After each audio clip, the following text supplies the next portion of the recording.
Chapter 3. The Seven Chosen. At dawn on a clear day, when the first rays of the sun caressed the white walls of Sardis, King Gyges summoned a small gathering in the great hall of the palace. The throne of gold and ivory shone behind him, but his attention was not on riches, but on a decision that would change the course of the war. He needed a handful of trustworthy men, warriors who were not only brave but loyal to the death. The war that was preparing could not be won with a large army alone, but with a well-chosen force, with souls capable of following the king even in the deepest darkness. Thus, that day, Gyges decided to create an elite body, a small circle of 7 men, each chosen not only for their skill in battle, but also for their strength of heart. They would become the chosen Seven of Lydia, the king's personal shield, but also the hidden sword that would pierce the heart of any threat. Ardis, the one born of royal blood.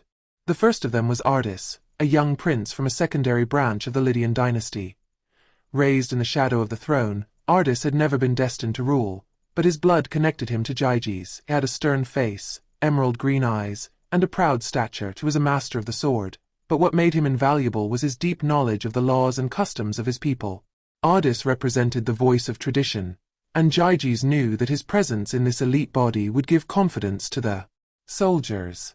"My blood is of kings, but my sword is yours, Gyges," he said before the court. "As long as I breathe, no enemy will pass my shield." 𝕳𝖎𝖉𝖉𝖕, son of the mountain. The second was 𝕳𝖎𝖉𝖉𝖕, a giant from the mountains of 𝕳𝖎𝖉𝖕. He had grown up among shepherds, but had made himself known as an invincible fighter in the ritual battles of the villages. His arms looked like tree trunks, and the giant axe he carried could split a galloping horse in two. People said that the mountain itself had given him strength. 𝕳𝖎𝖉𝖉𝖕 did not speak much, but his deep gaze inspired both respect and fear. "The mountain raised me, the king called me," he answered simply. "I do not need another oath." 𝕳𝖎𝖉𝖉𝖕, the cunning strategist. The third chosen one was 𝕳𝖎𝖉𝖉𝖕, a man with a sharp mind and unusually quick thinking. Unlike the others, he was not renowned for his physical strength, but for his ability to turn battles around through ingenious plans. He had been a cavalry commander and had conquered fortresses without lifting a sword, only through traps and diversions. He had brown eyes, always moving, and a barely outlined smile, as if ideas were constantly being born in his mind. "Give me an army of 100 and I will defeat 1,000, he often said. "But if you give me these 7, I will even bring you the head of the Sumerian king." 𝕽𝖎𝖓𝖉𝖕𝖈, the lightning spear. The fourth was 𝕽𝖎𝖉𝖕, the youngest of them, but with an extraordinary skill. He had been raised in a family of archers, but he preferred the spear, which he threw with amazing precision. It was said that he could pierce a bird in flight or hit the core of a flame without touching the embers. He had blonde hair like ears of wheat and an unstoppable energy. If the others were rocks, 𝕽𝖎𝖉𝖕 was the spark that ignites the fire. "Let me be your lightning, my king," he said with burning eyes. "I will strike first, where the enemy thinks he is invisible." 𝕬𝖎𝖓𝖉𝖈, the heart of the people. The fifth was 𝕬𝖎𝖓𝖈, a man of medium height, without imposing features, but with a rare quality. He inspired confidence in everyone around him. Raised among peasants, he had never forgotten the voice of the simple people. He knew how to play the lyre and always carried with him the memories of his native village. And the army, the soldiers loved him and followed him without hesitation, for he had the gift of lifting souls even in the most difficult moments. "It is not the sword that makes me invincible, but the voice of those who believe in me," he often said. "I believe in you too, Gyges." 𝕉𝖆𝖳𝖆, the hunter's shadow. The sixth chosen one was 𝕉𝖆𝖆, a hunter from the dense forests of Lydia. His body was sculpted by years of stalking through the forests, and his black eyes were as silent as the night. He wielded his bow with an almost supernatural dexterity, and his short daggers were like extensions of his arms. It was said that 𝕉𝖆𝖆 could disappear into the darkness and that even wolves did not dare to stand in his way.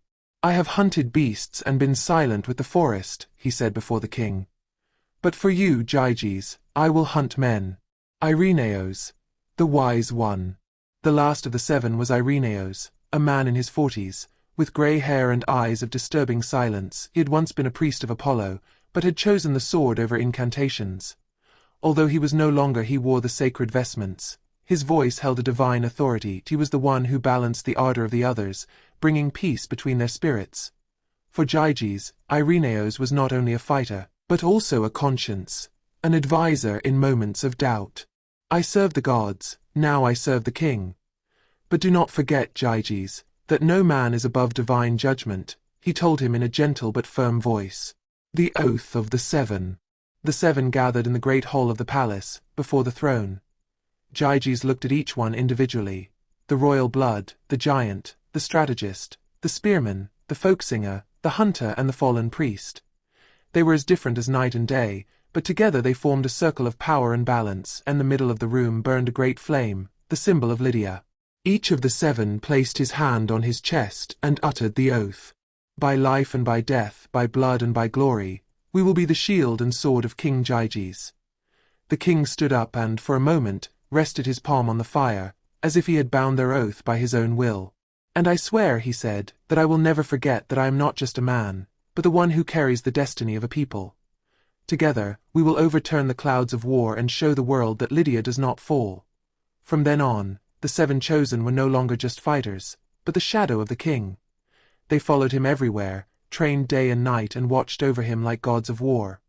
People looked at them with fear and respect, and rumors about them were already spreading in the fairs. 7 men, chosen by the king, each with a unique power, each ready to die for Lydia.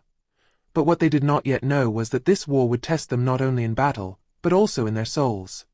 For beyond the battlefields, a Cimmerian princess would open a wound in the heart of King Gyges, a wound that neither sword nor crown, nor even the ring of invisibility could heal.